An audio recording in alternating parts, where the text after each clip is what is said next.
Rabbana ya Rabbana zalamna anfusana wa illam taghfir lana wa tarhamna lanakunanna minal khasirin. Itu 40 tahun Nabi Adam baca itu. Ya intinya sama dengan kita baca istighfar. Astaghfirullahaladzim. 8 hamil istri. Kalau kuasa Allah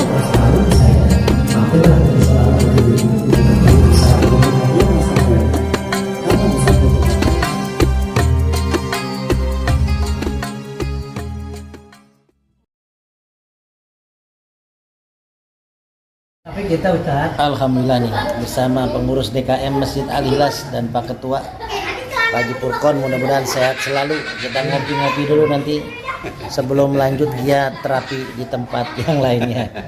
Sehat selalu buat Pak Yudi ya, sehat selalu Pak Yudi, mudah-mudahan operasinya dilancarkan Allah Subhanahu wa taala, amin. Kita ngopi dulu sama makan singkong nih. Mantap di Al-Ikhlas Cakalele. Berarti kontak batin. Iya. Alhamdulillah nih udah mau pamit malah Pak Haji Sanim ya? Udah bawain martabak telur sama martabak manis, masya Allah. Berkah Pak Haji Sanim, sehat selalu ya. Berkah kita lanjut berarti nih babak kedua.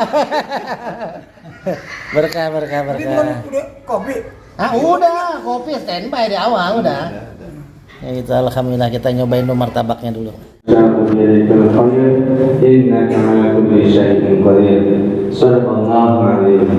Hadirin jamaah salat maghrib yang senantiasa agak sono aja, terputer ya.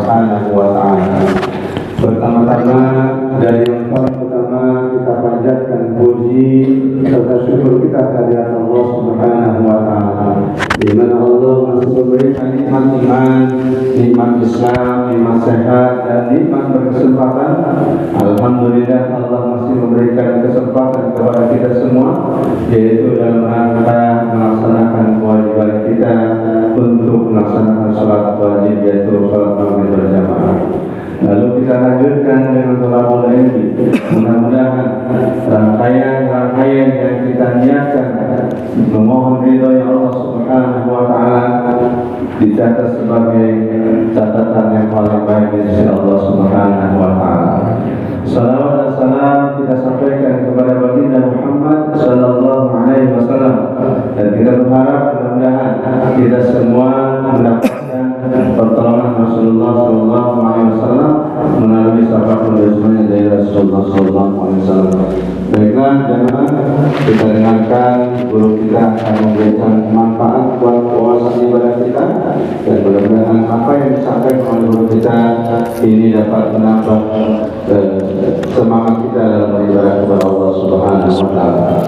Untuk itu waktu dan tempat kami bersama-sama.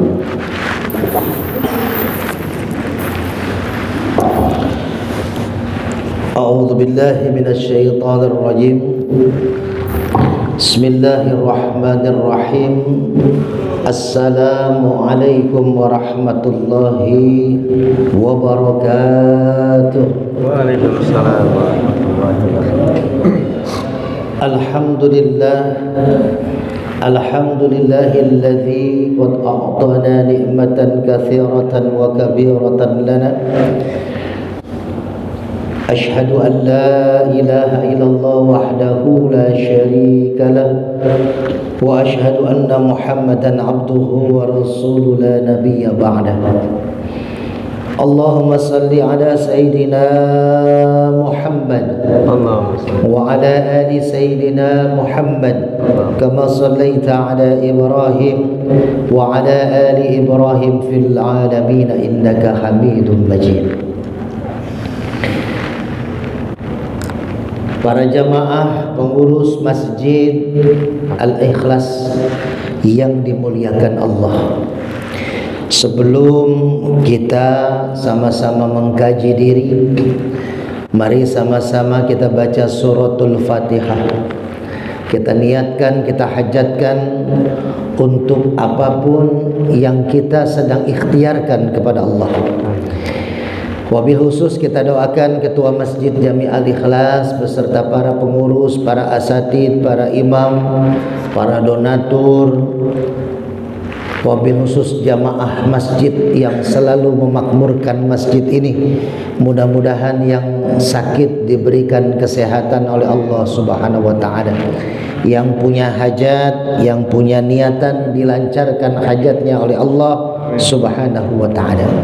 Ala hadiniyah wa kullu niyatin salihah wa ila hadratin nabi al-Fatihah.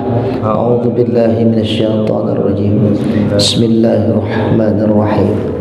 Alhamdulillahi rabbil alamin. Ar-Rahmanir Rahim. Maliki yaumiddin. Iyyaka na'budu wa iyyaka nasta'in. Ihdinas siratal mustaqim. Siratal ladzina an'amta 'alaihim ghairil maghdubi 'alaihim waladdallin. Para jamaah yang dirahmati Allah, alhamdulillah kita masuk di bulan Muharram. Bulan yang terkenal dengan sejarah hijrah. Maka pada kesempatan malam ini saya belum membawa kitab karena ini momentum yang luar biasa yang harus kita pahami apa itu hijrah sesungguhnya. Seperti apa hijrah dan bagaimana kita mesti hijrah. Maka hadirin, mudah-mudahan waktu sampai Isya dapat kita sama-sama mendapatkan ilmu yang mana ilmu ini mudah-mudahan manfaat buat kita hidup di dunia untuk kembali ke akhirat menghadap Allah Subhanahu wa taala. Jadi hijrah ini ketika Rasulullah dengan para sahabat, ini sekedar kita gambaran dulu biar kita memahami tentang hijrah. Ketika Rasul mendapat tekanan yang luar biasa dalam berdakwah di Mekah.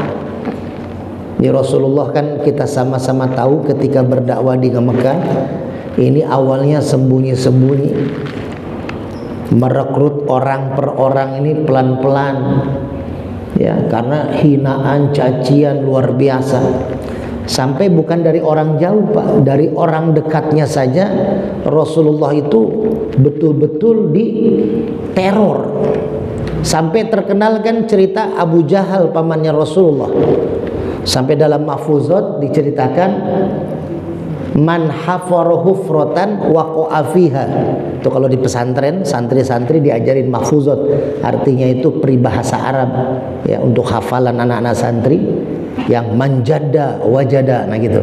An-nazafatu minal iman, itu bukan hadis tapi itu mahfuzat, kalimat semangat gitu buat anak-anak santri. Nah, ada man hafara hufratan waqa'a fiha. Barang siapa yang menggali lubang, maka dia akan masuk ke dalam lubang itu sendiri. Nah, ini kalimat Roma Irama sebenarnya kan. Tapi ini ulama sudah memberitahukan dari zaman dahulu kalau kita pengen menjebak orang, maka kita sendiri yang akan masuk dalam jebakan yang kita bikin. Ini Abu Jahal sudah frustasi. Berbagai macam cara dilakukan oleh Abu Jahal untuk menyetop dakwah Rasulullah Shallallahu Alaihi Wasallam di Mekah, tapi nggak berhasil. Ya, difitnah, mau dibunuh, tetap gagal. Satu saat dia punya ide. Abu Jahal punya konsep yang matang. Ini kali ini berhasil nih. Kali ini Muhammad ponakan saya bakal mati, kata Abu Jahal. Maka apa siasatnya? Abu Jahal bikin lubang. Jadi ada kamarnya Abu Jahal, itu ada kasur, nanti di depan kasurnya itu samping kasurnya ada lubang. Dibikin lubang seukuran ya kuburan lah. Kalau kita kuburan kan kita berdiri lalu tangan ke atas, nah itu lubang kuburan kita ya, dalamnya.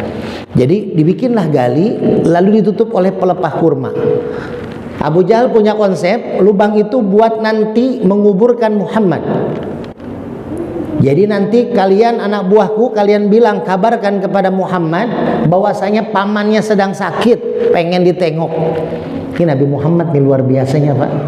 Kalau kita ya, kita nih Pak, kalau kita ngajak orang sholat, ngajak orang ngaji, terus orang itu bukannya mau malah ngeledekin kita, besok-besok kita males Pak mau ngajak dia ngaji lagi. Bahkan dia sakit aja kita cuek gitu. Nabi Muhammad kan terkenal ketika Rasulullah mau ke masjid dilempari kotoran, lalu pulang lagi ganti baju dilempari air kencing manusia, dipulang lagi ganti baju sampai capek tuh orang yang lempar. Satu saat yang lempar tuh nggak ada lagi, Rasulullah nyariin mana yang lempar, kok nggak ada, kok lagi sakit ya Rasul. Ditengok, yang pertama kali menengok Rasulullah, padahal dia disuruh Abu Jahal untuk menyetop kegiatan dakwah Rasulullah. Sampai begitu Pak dibulinya. Kalau ustadz zaman sekarang mah aduh masih jauh lah, walaupun katanya saya berdakwah untuk menegakkan agama Allah, masih digaji, masih dibayar. Coba tes ustadznya, kalau datang ke masjid nggak dikasih amplop, besok datang lagi nggak? Kira-kira Pak? Oh, kalau saya emang nggak perlu Pak, mau ngetes boleh, ketua masjid udah tahu saya Pak Ketua ya. Saya nggak dikasih amplop tetap datang lagi Pak, karena punya nomor rekening saya ketua masjid. Jadi sekarang nih Pak, Masya Allah, namanya Ustadz, Kiai, ulama, banyak Pak, banyak, masih banyak ulama kita yang luar biasa. Ya, dibayar pun nggak apa-apa. Al-ujroh biqasdil masaqo, memberikan kita kepada guru, kepada ustadz, ya, bukan membayar ilmunya, tapi kita memberikan sedekah kepada ustadz itu dalam perjalanan dia berdakwah. Insya Allah jadi jariah kalau niatnya benar. Ustadznya pun insya Allah dapat pahala walaupun dibayar kalau niatnya benar. Itu. Jadi ini luar biasa, Rasulullah yang pertama kali nengok walaupun Rasul diusilin. Nah, makanya Abu Jahal tahu Muhammad walaupun kesel sama saya pasti nengokin kalau saya sakit. Nah, kalau nanti Muhammad datang, kalian siap ya. Kalau Muhammad mau mendekati saya, mau megang badan saya, kan Muhammad mah punya ilmu katanya gitu, kata Abu Jahal ya. Punya ilmu, pasti dia pengen ngobatin saya tuh. Nah, ketika lagi jalan ke kasur saya, dia melewati lubang, masuk ke dalam lubang, kalian buru-buru timbun tanah tuh lubang, biar dia nggak napas lagi gitu. Itu jahatnya Abu Jahal tuh. Nah, akhirnya berangkatlah anak buahnya mengabarkan, wahai Muhammad, dipanggil pamanmu sedang sakit. Sakit apa? Pokoknya panas, ya, panas saja. Emang panas dia hatinya sama pikirannya kan. Ditengoklah Nabi Muhammad, luar biasa, tidak ada namanya dendam, tidak ada namanya kemarahan. Rasulullah ada, Rasulullah pernah marah dalam hidupnya 3 kali, tapi marahnya Rasulullah itu langsung ditegur oleh malaikat. Dan marahnya Rasul kalau menurut kita hal yang wajar. Kita kalau jadi Rasulullah lebih marah daripada Rasulullah ya. Makanya ketika itu Rasul datang, masuklah, diketok pintunya, masuk Muhammad. Abu Jahal buru-buru naik kasur, pakai selimut, obrolnya dibikinlah keringetan gitu ya, bikin kayak orang sakit, pucat mukanya. Masuklah Rasulullah ke rumah, dibuka pintu kamar. Paman sakit apa? Sini Muhammad, tolong pegang saya, doakan saya biar cepat sembuh. Ketika Nabi Muhammad hendak berjalan melangkah berapa langkah, sudah mau sampai lubang, ya, Abu Jahal dalam hati, ayo terus Muhammad gitu kan. Tinggal berapa langkah lagi masuk nih ke lubang. Malaikat Jibril langsung turun memberitahukan, wahai Muhammad, jangan kau teruskan langkahmu. Depanmu ada lubang dibuat oleh pamanmu untuk mengubur kamu hidup-hidup. Itu. Akhirnya apa? Tidak jadi. Berdiri, diam tuh Nabi Muhammad. Kata Abu Jahal, ayo terusin langkahmu, deketin saya Muhammad. Paman, saya pamit pulang. Mudah-mudahan paman cepat sembuh. Balik badan, pulang Nabi Muhammad. Abu Jahal gregetan, kesel, udah tinggal berapa langkah lagi masuk lubang. Akhirnya dia lupa akan sakitnya, dia buang tuh selimut, dia loncat dari kasurnya, dia mau kejar Muhammad, dia lupa ada lubang yang dia bikin. Masuk Abu Jahal ke dalam lubang yang dia bikin. Berhenti sampai situ Pak? Enggak. Inilah kehebatan ilmu hikmah. Makanya saya bilang kan, ilmu hikmah itu jangan kita punya pemikiran. Kan saya nih kalau di Depok channel YouTube saya Guru Hikmah Official ya, pengobatan kita pakai minyak Al-Hikmah. Itu bukannya untuk yang seperti image kita. Hikmah itu ilmu dari Nabi Adam turun ke Nabi Ibrahim, turun ke Nabi Ismail dan Nabi Muhammad sallallahu alaihi wasallam. Nabi Adam itu ketika diciptakan oleh Allah, seluruh makhluk suruh sujud. Malaikat sujud, iblis nggak mau. Karena merasa sombong, terbuat dari api. Lalu kata Nabi Muhammad, kata Allah, coba kau tes. Adam ditanya sesuatu, tahu, tapi iblis tidak tahu, padahal iblis lebih lama ibadahnya. Jadi diberikan ilmu laduni, ilmu hikmah, ilmu pemahaman. Jadi ilmu hikmah itu ilmu pemahaman, Pak. Jadi ketika ada orang, kayak tadi sore saya nerapi Pak Arkan di rumahnya sebelum berangkat, jatuh dari motor, itu namanya ilmu hikmah, ilmu memahami urat. Oh, ini uratnya ada yang salah nih Pak Haji, ada jendolan di sini yang jatuh, kita terapi. Tadi sore saya nerapi Pak Arkan sampai mau azan maghrib. Jadi bukannya ilmu dengan jin apa segala macam, itu malah kita tidak anjurkan. Di hikmah yang lurus itu tidak boleh. Jadi ilmu hikmah ilmu pemahaman. Dokter belajar ilmu hikmah pengobatan, mengobati. Oh, tahu kalau mata begini berarti sakitnya di sini. Itu. Nah, itu yang dianjurkan. Maka Nabi Muhammad SAW punya ilmu hikmah. Salah satunya ketika beliau dikepung di satu rumah, ya. Lalu ketakutanlah sahabat Rasulullah. Siapa sahabat Rasulullah yang bersama Rasulullah ketika dikepung? Mertuanya Rasul. Siapa? Saya kasih hadiah minyak biar semangat nih. Ayo. Siapa sahabat Rasul yang pertama?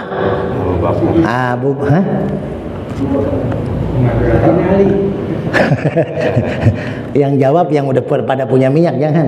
Nah, Ustaz aja dah. Ustaz. Maaf, ada gambar Pak Imamnya, nggak apa-apa ya. Abu Bakar As-Siddiq. La takhaf wa la tahzan, innallaha ma'ana. Jangan takut. Jangan takut. Jangan risau, Allah bersama kita. Keluar dari rumah nggak kelihatan tuh Abu Jahal sama Nabi Muhammad. Abu Jahal, Abu Thalib, sahabat Abu Bakar As-Siddiq bersama Nabi Muhammad tidak kelihatan. Di luar itu orang nyari, tapi tidak terlihat. Itu ilmu hikmah, ilmu pemahaman. Ketika Nabi Ibrahim tidak tahu, tapi akhirnya menjadi tahu, itu ilmu hikmah. Nah, Abu Jahal terkurung di dalam lubang, minta tolonglah sama anak buahnya. Anak buah, tolong angkat saya. Kan dekat itu, kalau tarik tangan aja kan bisa berapa orang tangan. Tapi ternyata inilah kuasanya Allah. Ditarik pakai tangan anak buahnya yang panjang, nggak nyampe-nyampe tangannya Abu Jahal, Pak. Padahal lubangnya pendek seukuran kuburan orang. Ditarik nggak nyampe-nyampe. Ambil tali. Di mana Abu Jahal? Coba cari di gudang tali. Oh, nggak ada. Pesan dulu GoFood, Gojek ya. Nah, belilah tali tambang tuh panjang. Semakin panjang tuh tali diulurkan ke lubang, semakin jauh dari tangan Abu Jahal, Pak. Kata Abu Jahal, ini pasti kerjaannya Muhammad tuh gitu. Nabi Muhammad mah benar-benar, Pak, difitnah. Ya. Jadi orang-orang hikmah yang garis lurus juga wajar. Kita difitnah sebagai dukun. Dukun mah zaman dulu bagus ya, Pak. Duduk tekun, dukun beranak, itu kan dulu dicari orang. Sekarang aja image-nya jelek, ya. Kenapa? Tapi banyak juga yang memang dukun-dukun yang syirik, ya. Dia memakai kalimat hikmah tapi menyesatkan umat. Makanya apa? Langsung Nabi Muhammad dipanggil sama anak buahnya. Wahai Muhammad, pamanmu kejeblos ke lubang, tolong. Nabi Muhammad nggak marah, Pak. Tetap datang Nabi Muhammad. Ketika nyampe rumah kamarnya Abu Jahal, ditengok Abu Jahal ada di bawah. Lagi ngapain, Mang? Kata Nabi Muhammad, ya. Ini Muhammad, tolong saya nih, saya udah nggak bisa napas di bawah ini. Nah, akhirnya diulurkan tangan Nabi Muhammad. Pendek tangan beliau, tidak panjang, tapi nyampe kepada tangan Abu Jahal. Terangkatlah Abu Jahal ke atas. Apa yang Abu Jahal bilang? Hebat ilmu sihirmu Muhammad, gitu juga. Udah ditolong masih begitu juga, Pak. Hebat ilmu santetmu Muhammad. Hebat kamu. Gitu. Makanya Nabi Muhammad SAW ujiannya begitu besar, Pak. Ujian di Mekah begitu besar. Makanya Allah tahu suruh hijrah ke Madinah. Hijrah ke Madinah itu semua ditinggalkan, Pak. Harta, usaha, rumah ditinggalkan semua. Kalau kita kan hijrah, saya dari Tanjung Priok pindah ke Depok 2017. Udah ada rumah di sini. Kita bangun dulu rumah. Apa perabotan dari Priok kita bawa, kulkas, TV. Kan gitu, Pak. Bahkan mungkin nggak 1-2 hari saya pindahan tuh, bisa berapa minggu nganter barang lagi, balik lagi ke Priok. Tapi kalau Nabi Muhammad pindah dari Mekah ke Madinah bersama sahabat, semua ditinggalkan, Pak. Harta ditinggalkan. Nah, ada satu orang yang hijrah itu bukan karena Allah dan Rasulnya. Dia hijrah ini karena perempuan hijrah ke Madinah. Ada perempuan yang ditaksir sama dia, hijrah dari Mekah ke Madinah, dia ikut pindah karena dia cinta sama cewek itu. Laporlah sahabat kepada Nabi Muhammad, ada salah satu yang ikut hijrah tapi niatnya bukan karena Allah dan Rasul, tapi niatnya karena perempuan. Maka keluarlah hadis innamal a'malu. Banyak banget yang jawab, Ustadz yang tunjuk. Siapa Tat yang dapat? Ini yang deket. Pak, maaf Pak. Banyak banget yang jawabnya. Alhamdulillah. Innamal a'malu binniyat. Jadi kita nih Pak, hijrah pertama luruskan niat. Ya, kalau kita dulunya nggak pernah ke masjid, sekarang nongkrongnya di masjid. Nongkrong tuh bukan cuma ngopi doang, Pak ya, tapi ikut kajian dulu. Abis Isya kita ngopi bareng saja kayak waktu bulan kemarin. Nggak kerasa sampai jam 9 ya Pak Ketua. Jadi kita hidupkan sesuatu yang sudah mati, bangkitkan sesuatu yang sudah lemah, itulah hijrah. Makanya ada istilah minaz zulumati ilan nur wa minal jahiliyati ila sirati mustaqim. Hijrah itu dari hal yang kurang baik menjadi lebih baik. Dulunya kita punya sifat yang suka marah-marah, ya ini nggak baik nih. Rasulullah tidak mengajarkan marah-marah.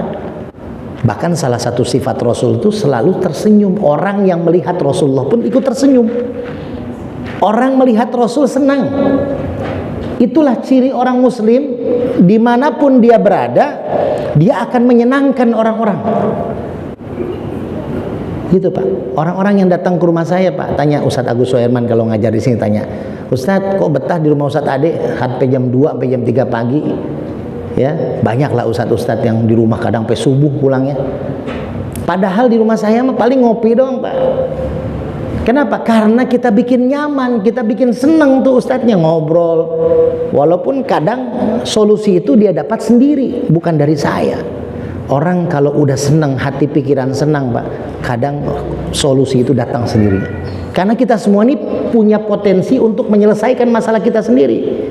Innallaha la yughayyiru ma biqaumin hatta yughayyiru ma bi anfusihim. Ya, berapa minggu yang lalu saya ngisi kajian di Masjid Al-Hikmah Giring-Giring. Itu saya ngisi subuh minggu, subuh Ahad. Setelah ngisi kajian subuh ngopi sama Ustadz Jamal sama Pak Haji Hendra, lalu ada 2 pasien. Pak Haji Hendra, Tat ada 2 pasien, langsung sampai jam 9 pagi saya ngobatin. Nanti malam nih, malam habis ini langsung ngobatin lagi di PDAM Kota Depok nih Pak Azrijal ya, itu ngobatin sana. Terus dosen UI yang di pinggir jalan dekat Al-Hikmah Giring-Giring juga saya terapi sampai borong minyak 82 botol 2 rumah tuh ya. Ini dengan silaturahim, dari hal-hal yang tidak baik menjadi baik.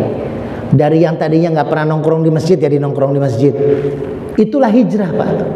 Bukannya hijrah itu kita kajiannya jangan kajian yang dulu-dulu, bikin kajian yang baru, yang lebih bagus. Bukan itu Pak.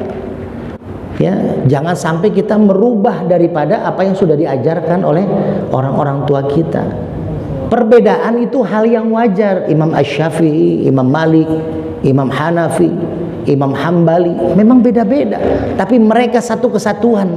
Imam Hanafi gurunya Imam Malik, Imam Malik gurunya Imam Syafi'i, Imam Syafi'i gurunya Imam Hambali. Tidak ada yang ribut tuh. Imam Syafi'i pakai kunut subuh, Imam Hambali enggak. Tapi ketika Imam Syafi'i datang berkunjung ke tempat Imam Hambali, beliau disuruh menjadi imam, maka Imam Syafi'i menghormati jamaah daripada Imam Hambali, tidak pakai kunut subuh. Begitupun sebaliknya, Imam Hambali ketika diundang oleh Imam Syafi'i menjadi imam, pakai kunut. Bahkan Imam Hambali di sujud terakhirnya dalam sholat fardu, di sujud terakhirnya ada satu doa yang tidak pernah dia lupakan, mendoakan gurunya Imam Syafi'i sampai meninggal dunia. Ini kita sebagai penganut Imam Syafi'i, ada penganut Imam Hambali ribut-ribut masalah kunut. Ya, ada yang bilang enggak, kunut enggak sah. Masya Allah Pak, sholat kita aja belum tentu diterima, kan pernah saya gambarkan di sini. Di surat Al-Anfal, wa makana sholatuhum indal baiti illa muka awat tasliyah.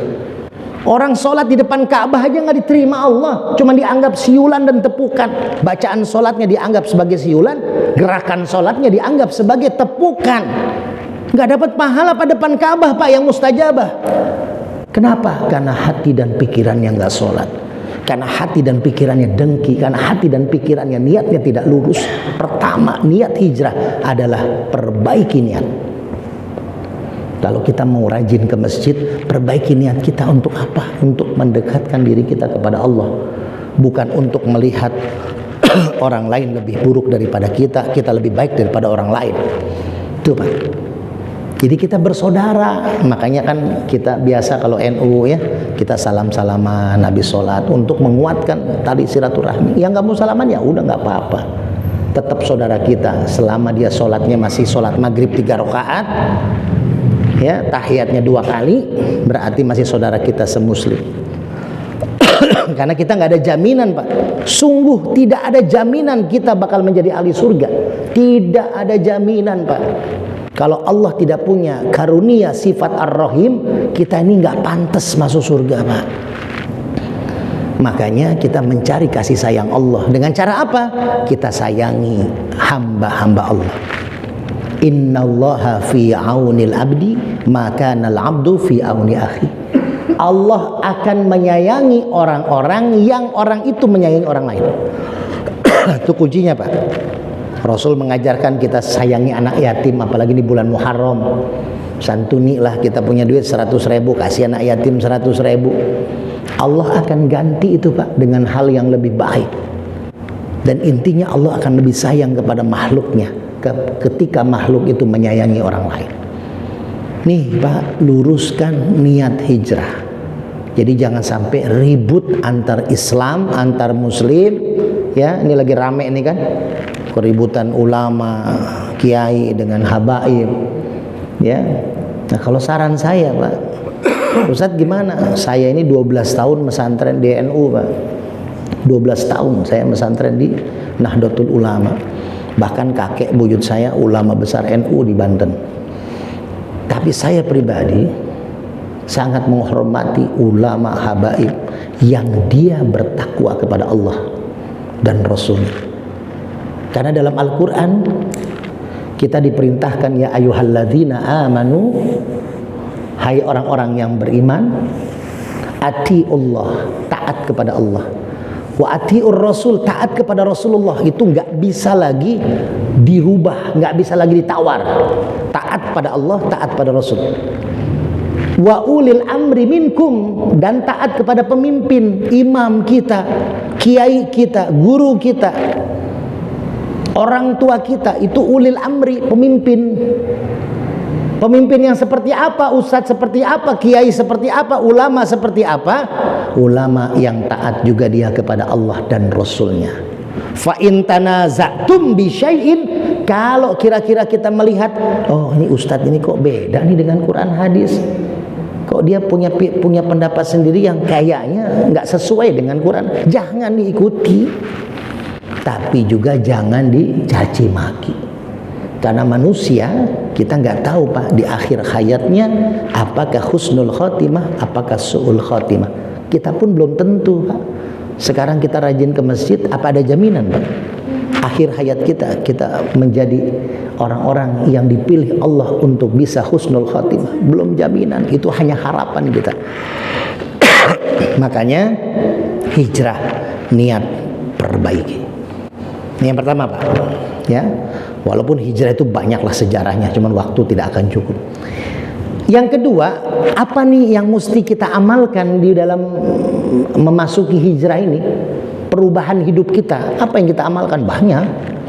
Tapi saya malam ini hanya menitipkan 2 Pak, amalan yang boleh kita, bukan boleh ya, saya anjurkan untuk kita perdalam. Pertama, perbanyak baca istighfar. Pertama Pak. Kenapa? Karena kalau kita mau merubah dari zaman yang nggak baik ke zaman yang lebih baik, maka berarti kan kita mohon dulu ampunan dari Allah. Nabi Adam ketika diciptakan oleh Allah lalu hidup di surga, tidak kerasan karena dia bosan, akhirnya dibikinlah Siti Hawa dari tulang rusuknya Nabi Adam untuk menemani beliau. Setelah itu tergoda oleh bisikan rayu iblis, mengambil buah khuldi, memakan, lalu turun ke bumi, diberikan hukuman oleh Allah 40 tahun Nabi Adam membaca doa istighfar. Apa bacaannya Pak? Ayo, agak panjang nih. Ayo Pak. Terus? Masya Allah. Pak punten Pak. Nah, jadi jalan sedekah Bapak jalannya juga nih insya Allah. Ya, minyaknya Bapak oles. Ya, kalau mau tidur ya. Baca sholawat ya Pak. Buka nanti di YouTube channelnya Guru Hikmah cara pakainya ya. Di subscribe. Nah, jadi itu bacaannya. Ayo Pak bareng-bareng Pak. Rabbana ya Rabbana zalamna anfusana wa illam taghfir lana wa tarhamna lanakunanna minal khasirin. Itu 40 tahun Nabi Adam baca itu. Ya intinya sama dengan kita baca istighfar. Astaghfirullahaladzim, Astaghfirullah. Kita habis sholat baca istighfar Pak. Habis sholat baca istighfar, disuruh baca istighfar. Makanya jangan Allahumma lantas jalan ya. Allahumma antas, salam dulu, zikir dulu. Habis sholat, habis melakukan sesuatu yang baik, berkomunikasi dengan Allah, masih tetap disuruh istighfar habis sholat. Takutnya kita sholatnya lalai, takutnya kita sholatnya nggak diterima Allah, takutnya sholatnya cuma bacaan dan gerakan saya yang bagus, hatinya kemana-mana, pikiran kemana-mana. Maka baca istighfar, mohon ampun. Ba'da sholat aja kita suruh baca istighfar. Rasulullah 100 kali sehari minimal baca istighfar, yang sudah dijamin oleh Allah dosanya diampuni masa lalu, saat ini dan masa yang akan datang. Kita nggak ada yang ngejamin Pak, nggak ada sama sekali jaminan buat kita. Kita baca istighfar. Nih Pak, keutamaan istighfar.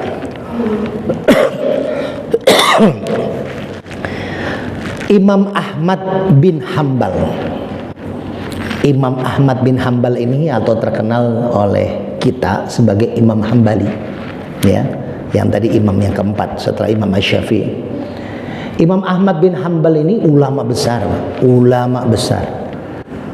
Beliau tinggal di Baghdad, lalu beliau ini terkenal sampai kemana-mana. Satu saat dia disuruh oleh Allah untuk pergi ke Busra, ke kota Busra, dari Baghdad ke Busra. Suruh hijrah lah, kecil-kecilan lah, suruh jalan ya. Nggak tahu maksud tujuannya apa. Jalanlah Imam Ahmad bin Hambal dari Baghdad ke Busra. Perjalanannya lumayan jauh Pak. Ya, karena pesen Gojek nggak keluar-keluar nih ya. Kayak saya waktu ke PRJ itu pulang malam jam 11 sama istri sama anak, pesen hampir 1 jam gokar. Nyampe gokarnya pas udah naik, udah diokein sama supir, mobilnya mati tiba-tiba. 1 jam itu nunggu cancel karena bayar pakai GoPay kan, gitu. Nah, ini jalan kaki Imam Ahmad bin Hambal dari Baghdad ke Busra.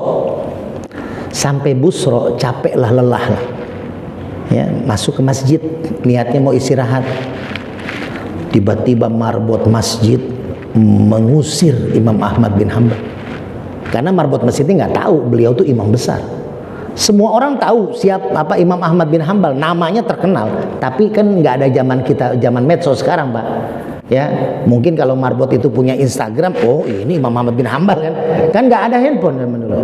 Jadi beliau cuma tahu namanya, tapi nggak tahu ini yang ada di masjid yang mau istirahat imam besar, ulama besar Imam Ahmad bin Hanbal. Bahkan kajian kitabnya dipakai di masjid itu, tapi diusir sama marbotnya. Saya yakin ketua masjidnya kalau di Masjid Al-Ikhlas diusir itu diganti marbotnya, Pak, ya. Nggak usah dibayar kan gitu mah. Ustaz Ade mau tidur diusir kan nggak boleh, Pak. Akhirnya apa? Imam Ahmad bin Hanbal senyum, dia keluarlah masjid. Akhirnya dia mau tiduran di teras masjid, tetap diusir, Pak. Jadi ternyata masjid zaman dulu sekali, ya. Ini mungkin belajar masjid-masjid zaman sekarang yang marbotnya itu ngunci pintu, ya, karena rata-rata pintu masjid dikunci kan, Pak, ya, jarang masjid yang dibuka.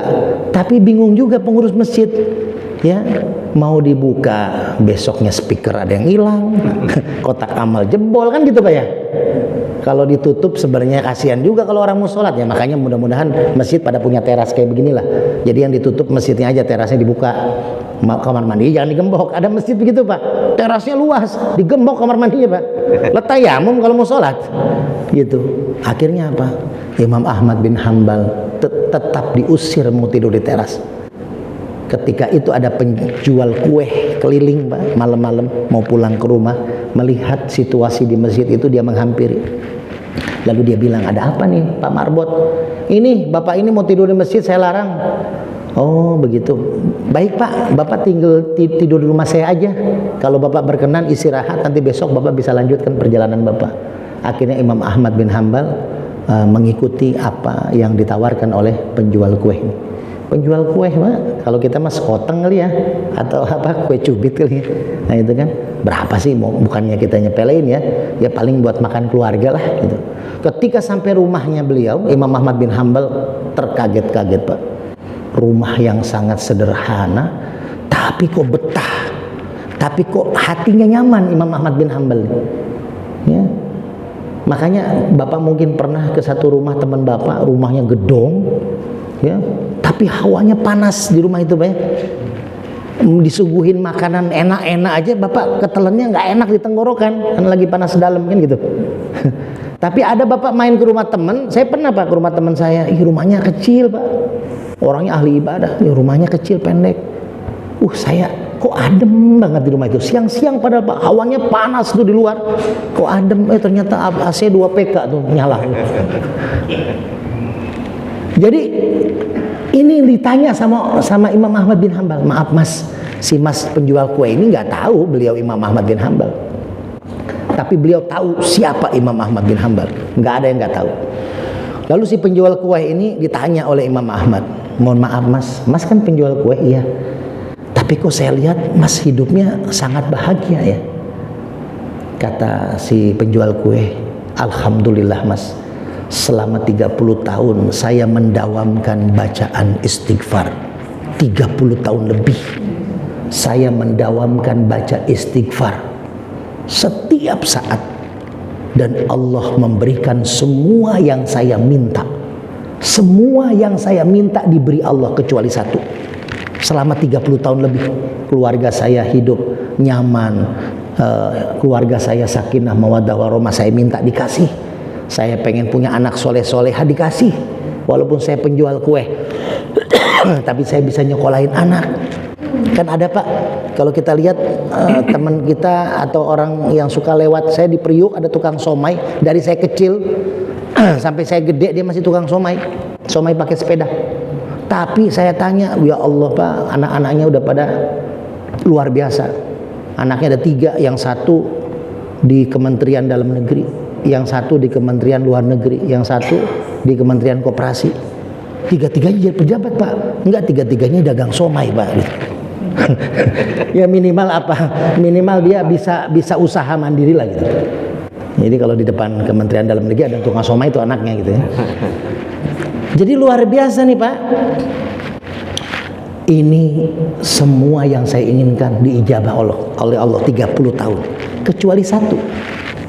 Penasaran Imam Ahmad bin Hanbal. Oh, semua diijabah. Iya, cuman istighfar. Terus yang satu itu apa yang belum diijabah 30 tahun itu? Semua yang saya minta dikasih sama Allah.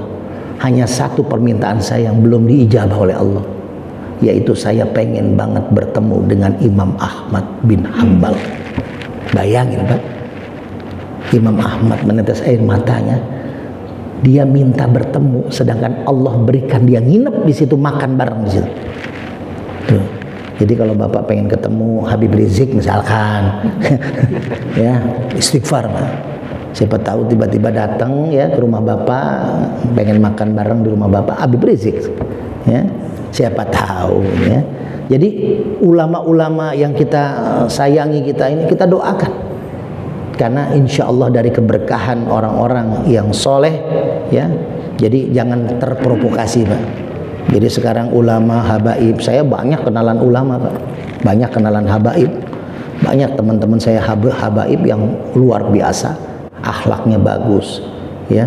Ya itu kan hanya oknum saja ya. Ada ulama yang oknum, ada habaib yang oknum, ada yang oknum, pejabat oknum juga ada. Yang penting kalau dia masih mengajarkan kebaikan ya, tanpa menjelek-jelekan orang lain, udah bismillah kita ikutin, kita ambil yang positifnya Pak. Kalau negatif mah setiap manusia punya negatifnya. Saya punya banyak kesalahan, banyak kekurangan, tapi ambil yang baiknya dari saya, yang jeleknya jangan diambil Pak, gitu. Nah ini pertama, baca istighfar. Yang kedua, nah ini waktu udah mau isya ya, sebenarnya masih panjang bahasan kita tentang hijrah, tapi paling tidak kita bisa ngambil hikmah biar kita dawamkan. Yang kedua, dawamkan bacaan alhamdulillah. Tadi istighfar Pak. Kedua, alhamdulillah. Pujian. Setelah kita minta maaf sama Allah, kita memuji Allah. Allah nggak butuh pujian Pak. Kita mau muji mau enggak kepada Allah, Allah tetap tinggi, Allah tetap mulia. Sebenarnya pujian yang kita berikan kepada Allah, kita berharap kita pun akan menerima keberkahan dari pujian itu. Tuh.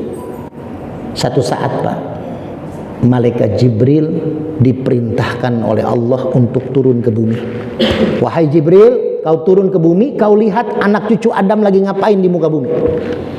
Turunlah Jibril ke bumi, dilihat, oh ada yang begini, ada yang begitu, ada yang lagi ngurusin tim sukses Pilkada Depok. Pokoknya adalah bermacam-macam ya. Akhirnya malaikat Jibril lapor kepada Allah, ya Allah, begini yang dilakukan anak cucu Adam. Tapi ada satu yang menarik ya Allah. Apa itu? Ada seorang laki-laki yang dia mendawamkan bacaan alhamdulillah dalam segala macam kondisi. Lagi kena musibah baca alhamdulillah, lagi dapat rezeki baca alhamdulillah. Kalau kita kan kalau dapat rezeki aja Pak ya, alhamdulillah ya Allah, udah gajian gitu ya.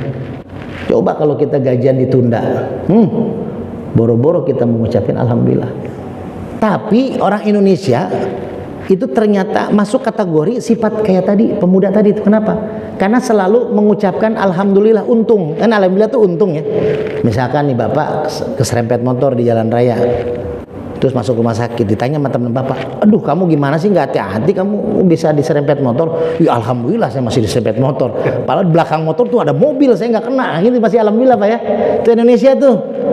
Untung, masih untung gitu ya, masih untung jatuhnya di pinggir. Coba kalau di tengah kan gitu, masih untung mulu ya, masih untung saya ketahuan sama istri cuman pas mau ini doang, mau main ke rumah cewek, tapi nggak sempet main gitu kan. Coba kalau istri ngelihat WA saya, nah itu kan masih untung gitu ya. Gitu. Makanya kita mah manusia masih untung. Nah, itulah kata malaikat Jibril, ini si fulan ya Allah luar biasa, susah senang ngucapin alhamdulillah, memuji Allah. Saya yakin dia penghuni surga, kata malaikat Jibril. Kata Allah, coba cek di Lauh Mahfudz. Karena kan kita semua nih sudah ada Pak, di Lauh Mahfudz itu 4 bulan kita di perut ibu kita, itu sudah ditentukan ajal kita, rezeki kita, ya, mati kita. Terus kita baik apa buruknya itu sudah disiapkan. Walaupun ada ayat Allah yang mengatakan innallaha la yughayyiru ma biqaumin, Allah tidak merubah satu kaum. Nah itu memang kita harus berikhtiar, tapi memang sudah Allah tetapkan. Tapi kita ikhtiar, akan dirubah oleh Allah kalau kita mau merubah. Jadi ada takdir yang tidak bisa dirubah, ada takdir yang masih bisa dirubah, Pak. Kalau takdir yang tidak bisa dirubah ya kalau kita lahir jenis kelamin laki-laki, nah itu udah takdir tuh, Pak. Tapi kalau masalah takdir kematian masih bisa dirubah. Kalau kita sering sedekah, kalau kita sering silaturahim, ya Allah panjangkan umur tuh kan. Dalam artian apa? Bisa jadi umurnya memang panjang, atau kita merasa panjang umur kita, banyak saudara, banyak keberkahan, banyak rezeki. Tuh. Jadi di Lauh Mahfud itu sudah ada catatannya. Diambillah sama malaikat Jibril, dilihat, ternyata di buku catatan penghuni surga tidak ada si fulan. Lah kok nggak ada si fulan nih? Padahal nih amalannya luar biasa, alhamdulillah, pujian pada Allah. Akhirnya diceklah di buku neraka, ternyata ada di buku catatan neraka. Akhirnya lapor kepada Allah, ya Allah, mau izin, ya Allah, saya mau ke bumi lagi, mau ngasih nasihat kepada si fulan agar jangan sampai dia masuk ke neraka. Jadi saya mau ngasih amalan ke dia. Oh silakan, kata Allah. Turun malaikat Jibril bilang, wahai pemuda, kamu bagus mengucapkan alhamdulillah, memuji Allah dalam segala situasi, tapi jangan lupakan minta doa husnul khotimah. Pak, ada kabar berita seorang kiai besar, ya, ulama besar, tiba-tiba tersangkut korupsi. Di ujung karir meninggalnya, sebelum meninggal dia melakukan kemaksiatan. Ada yang begitu, Pak? Ada. Ada seorang pemuda soleh, soleh sekali, digoda sama pelacur zaman dulu tuh ya, tidak pernah tergoda. Akhirnya si pelacur itu minta tolong dengan niat yang tidak baik. Ya dia kalau dimintain tolong datang. Setelah datang ke rumah si pelacur, dikunci oleh pelacur. Kata pelacur itu, kamu pilih 3. Pertama, kamu bersetubuh dengan saya, yang kedua kamu minum minuman keras, atau yang ketiga kamu bunuh anak kecil yang di rumah saya. Kalau enggak saya teriak. Akhirnya apa? Dipilih sama orang soleh itu minuman keras, yang bagi dia paling ringan dosanya. Setelah minum minuman keras, dia tergoda sama perempuan itu. Setelah tergoda, dia melakukan zina, lalu melihat anak kecil yang ada di rumah itu, dia ketakutan, takut dibocorin rahasianya, dibunuh. Tiga-tiga ini dilakuin. Jadi kita nggak ada yang tahu, Pak. Kita ini orang soleh sekarang menurut kita, rajin sholat, rajin ke masjid. Apakah ada jaminan di ujung akhir hayat kita masih bisa mengucapkan syahadat? Padahal itu kunci daripada surga. Makanya kita minta husnul khatimah, doa agar tutup usia kita dalam keadaan husnul khatimah. Tapi yang bikin malaikat Jibril kaget apa, Pak? Si pemuda ini bilang, oh jadi catatan saya calon penghuni neraka, walaupun saya sudah mendawamkan alhamdulillah. Iya, kata malaikat Jibril, makanya kamu baca, tambahin lagi doa husnul khotimah. Kata si laki-laki itu bilang sambil senyum, ya udah nggak apa-apa. Kalau memang Allah menakdirkan saya menjadi ahli neraka, Allah yang menakdirkan saya ridho, alhamdulillah. Akhirnya malaikat Jibril, waduh nih orang kok ditakdirkan neraka masih mengucapkan alhamdulillah. Balik lagi ke Lauh Mahfud, ternyata catatan itu berubah dari neraka ke surga. Kuncinya apa, Pak? Kuncinya menerima apapun pemberian Allah. Kadang kita menerima pemberian yang baik dari Allah. Kalau yang buruk, kita anggap Allah nggak sayang sama kita. Kullu nafsin dha'iqatul maut. Setiap yang bernapas pasti mati. Tapi bukan itu masalahnya. Itu mah udah pasti. Ya. Tapi apa? Wa nabluukum bisyarri wal khairi fitnah. Sebelum kita mati, kita masih hidup, Allah akan menguji kalian. Wa nabluukum. Kata Allah, aku akan uji kalian bisyarri wal khairi fitnah. Bisyarri dengan keburukan dan dengan kebaikan. Ingat, Pak, itu semua fitnah, ujian. Kita dikasih ujian buruk, itu juga ujian. Dikasih ujian baik, itu juga ujian, Pak. Nih caleg kan saya pernah waktu itu kalau nggak salah ngasih jabaran kemarin, caleg DPRD misalkan di kota Depok yang tidak terpilih kan pada stres tuh, Pak. Ada beberapa yang ke rumah saya berobat, tapi saya terangin begini dia ketawa sembuh, Pak. Kenapa saya bilang antum bersyukur nggak jadi? Karena setelah antum tidak jadi, antum tetap dapat pahala. Kalau niatnya lurus, dapat pahala ngasih-ngasih rezeki ke orang, ya, apalagi yang pada pesan minyak gitu kan. Terus yang kedua, antum silaturahmi ke banyak orang. Dan antum ketika nggak jadi, ya sudah, Allah tidak akan menyuruh malaikat untuk mengikuti antum selama 5 tahun menjabat menjadi anggota DPRD Depok. Jadi selama 5 tahun dia cuma rugi, kemarin itu cuma rugi waktu, tenaga dan uang. Tapi yang terpilih menjadi anggota DPRD sekarang, hati-hati, karena dari mulai dia terpilih sampai 5 tahun ke depan, malaikat mengikuti dia. Dia lagi diuji dengan kesenangan, diuji dengan jabatan. Ini ujian sesungguhnya. Banyak orang yang tergelincir ketika dikasih ujian kebaikan. Jadi semua ujian, Pak. Kita sakit ujian, kita sehat juga ujian. Kita lagi susah ujian, lagi senang pun ujian. Makanya kita doakan juga saudara kita nih, Kang Yudi. Beliau izin nggak hadir hari ini karena mau ada terapi nanti. Jadi kita doakanlah orang saudara-saudara kita ini yang khususnya memakmurkan masjid diberikan kesehatan. Untuk apa? Untuk bisa memakmurkan masjid. Alhamdulillah, mudah-mudahan ada manfaatnya. Insya Allah bulan depan kita lanjut kembali kalau ada umur, kalau ada waktu, dan mudah-mudahan kita bisa istiqomah dalam memperjuangkan agama Allah dan kita meninggal dalam keadaan husnul khatimah. Wabillahi taufiq wal hidayah wal afu minkum. Wassalamualaikum warahmatullahi wabarakatuh. Terima kasih kepada guru kita, mudah-mudahan tadi wawasan apapun yang disampaikan oleh beliau akan membawa manfaat untuk kita semua. Yang pasti tadi dua pesan dari guru kita, yaitu perbanyak istighfar, perbanyaklah kata alhamdulillah, dan kita mohon doa husnul khatimah. Mungkin itu saja yang dapat kami sampaikan. Kita akhiri dengan tabatul majlis. Subhanallah wa bihamdika, asyhadu an la ilaha illa anta, astaghfiruka wa atubu ilaik. Assalamualaikum warahmatullahi wabarakatuh. Waalaikumsalam warahmatullahi wabarakatuh.